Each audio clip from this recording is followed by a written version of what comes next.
you ever wake up one morning, look at your partner, and feel something you can't explain?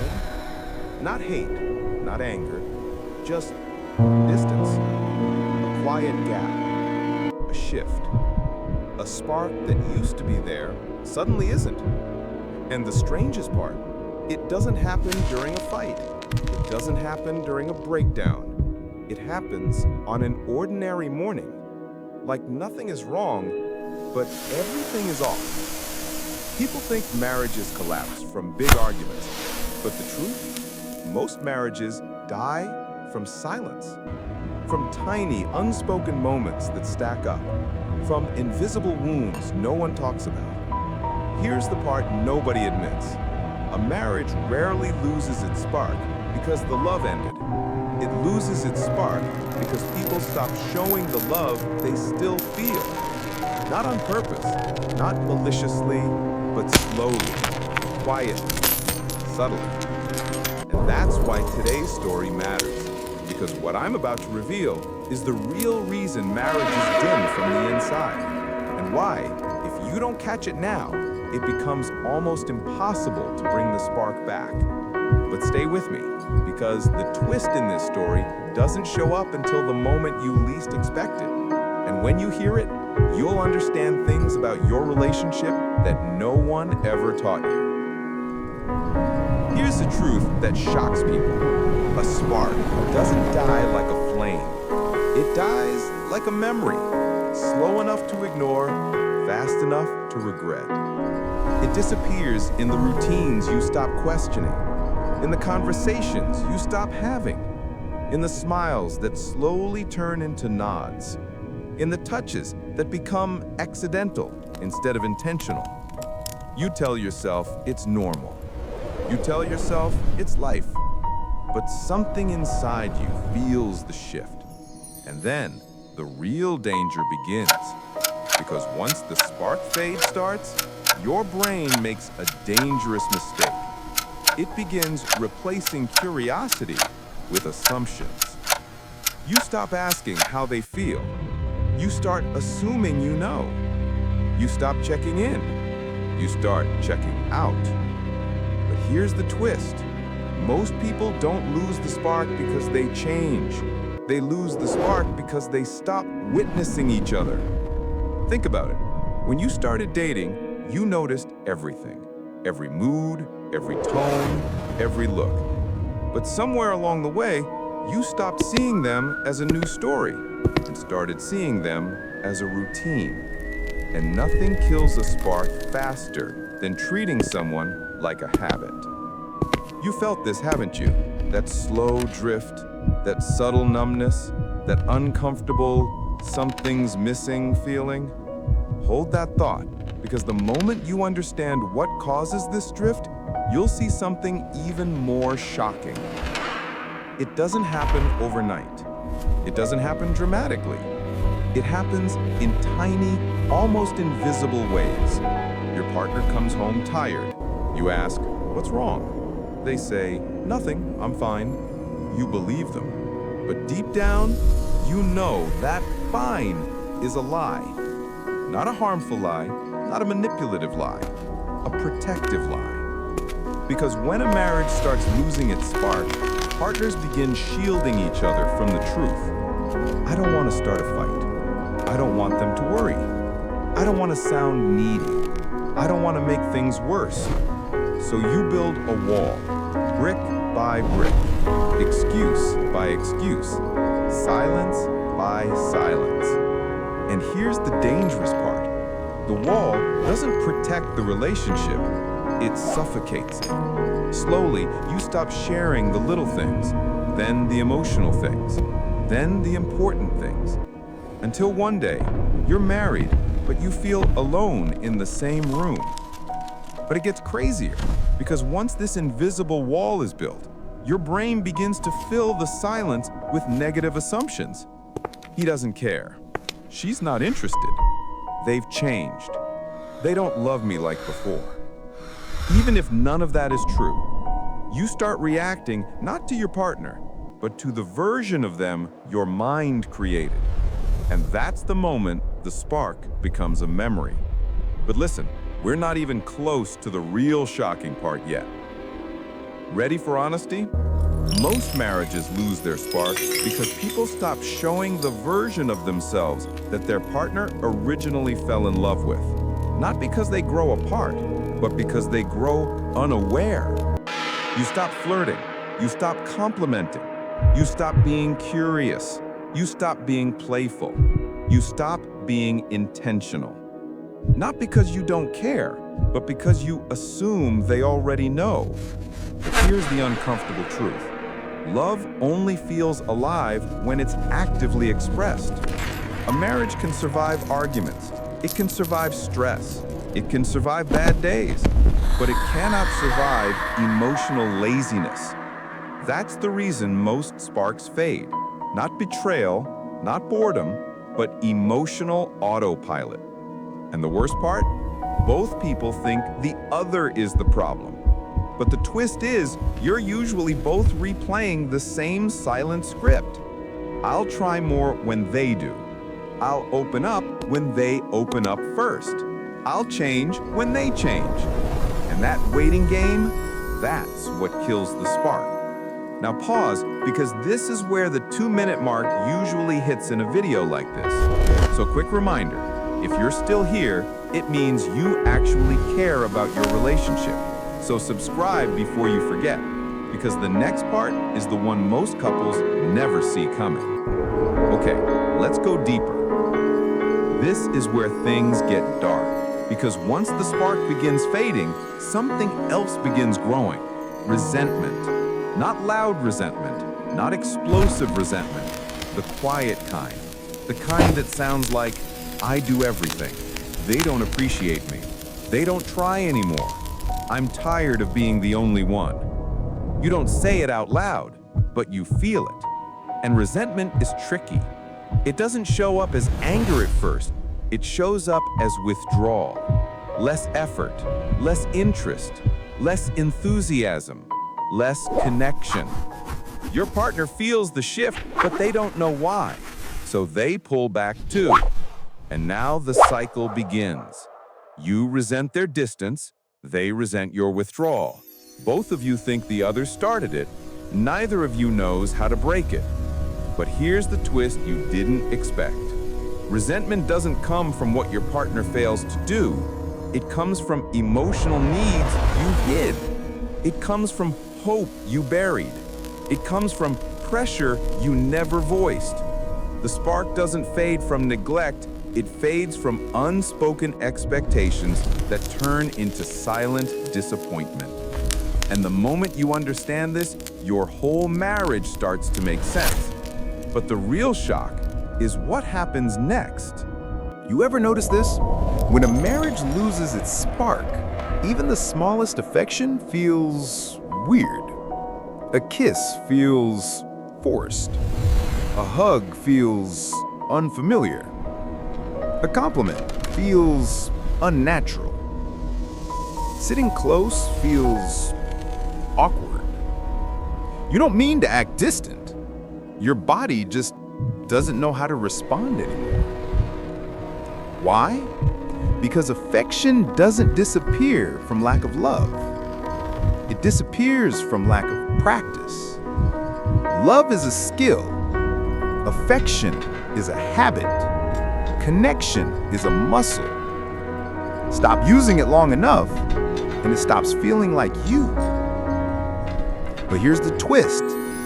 Most couples think the awkwardness means they're no longer compatible, no longer attracted, no longer connected. But it means something completely different. It means you're trying to rebuild intimacy in an environment where both of you are afraid to make the first move. It's like standing on opposite sides of the same room, waiting for the other to walk first. But neither does. And the spark, it dims a little more. But don't worry, because in the next part, you're going to understand the exact point where 80% of marriages slip into emotional survival mode. And once you hear it, you'll never see your relationship the same way again. This is the core of everything. The spark doesn't fade because people stop loving each other. It fades because people stop feeling chosen by each other. Read that again. Love is the emotion, but feeling chosen, that's the spark.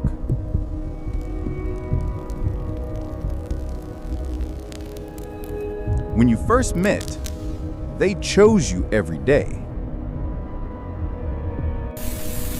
You chose them every day. Texts, attention,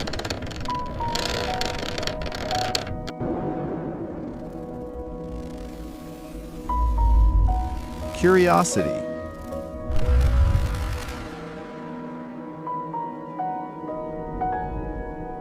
presence,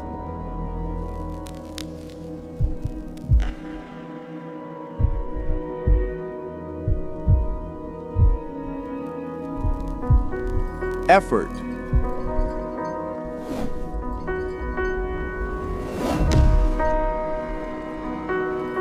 but marriage brings routine. Routine brings comfort. Comfort brings assumption.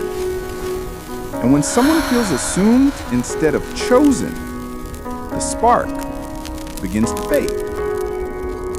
Suddenly, compliments stop. Questions stop. Surprises stop.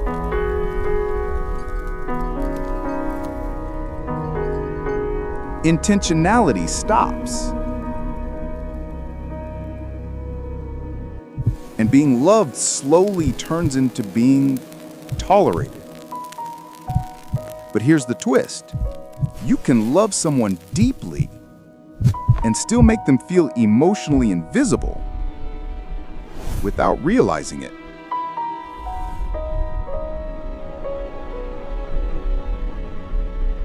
That's the true danger. Because people don't fall out of love first. They fall out of feeling valued.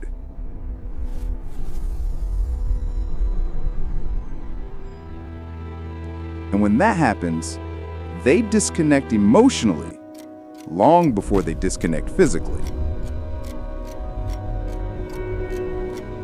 But this isn't the end, because now we're entering the part that most relationship experts don't even talk about. Every marriage carries a silent fear. Both partners hide it. Both partners feel it. But neither says it out loud. What if this is all we have left? What if we never get that spark back?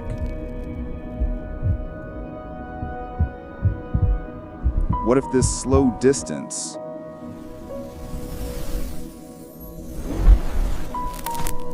is permanent?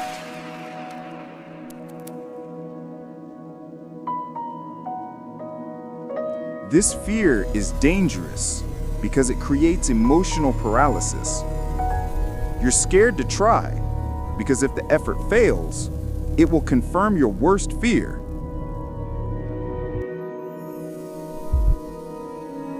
Maybe the love really is gone.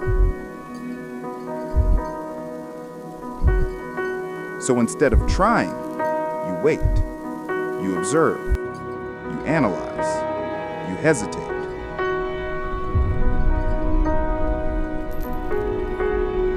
And both partners end up waiting for the other to make the first move.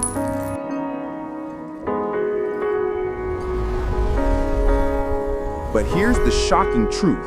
What if the spark doesn't die from lack of love? We have left. It dies from lack of emotional courage.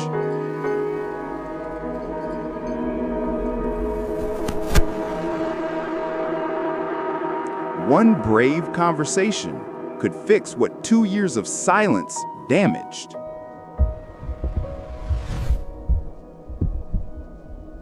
One moment of vulnerability could reconnect what 100 arguments couldn't. But fear keeps couples distant, even when they still want each other. And that fear, it becomes the silent killer of intimacy.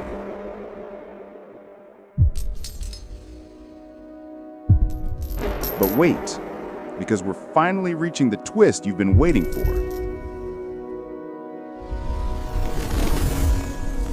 Here it is, the truth people never tell you.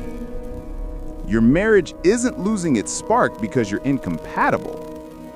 Not because you've outgrown each other. Finished. Not because you don't love each other. We might be. It's losing its spark because life pulled you into survival mode. Stress.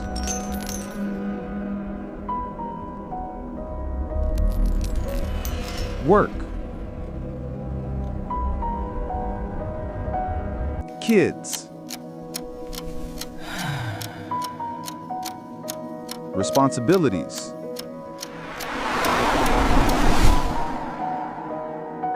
Bills.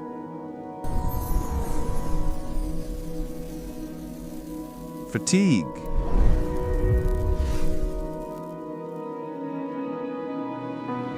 Pressure.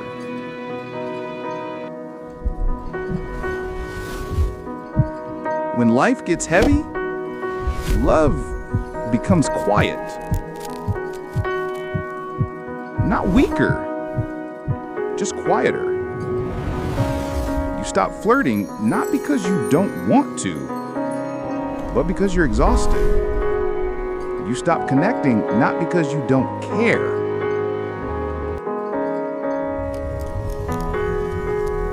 but because your mind is overloaded.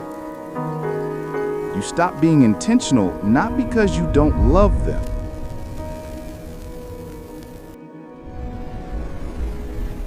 but because you're trying to hold your own life together. And this is the twist. Your marriage didn't lose the spark. Your life lost the space for it. And if you don't actively create that space, the spark doesn't come back. But the moment you see this truth, everything shifts. Because now you know what really happened. And now you know how to fix it. Here's the part that gives you hope. You don't revive a marriage by forcing passion, by pretending everything's fine, by faking affection, by repeating outdated advice. You revive a marriage by rebuilding emotional safety. Start here. 1. Share the truth you've been hiding. One honest sentence can break a silent cycle.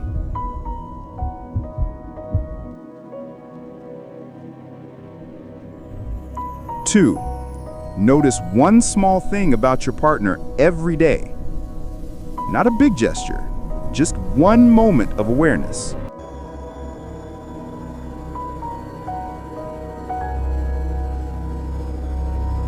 3. Choose them intentionally. Not out of routine, not out of duty, out of desire. 4. Be the version of you that existed in the beginning, but wiser,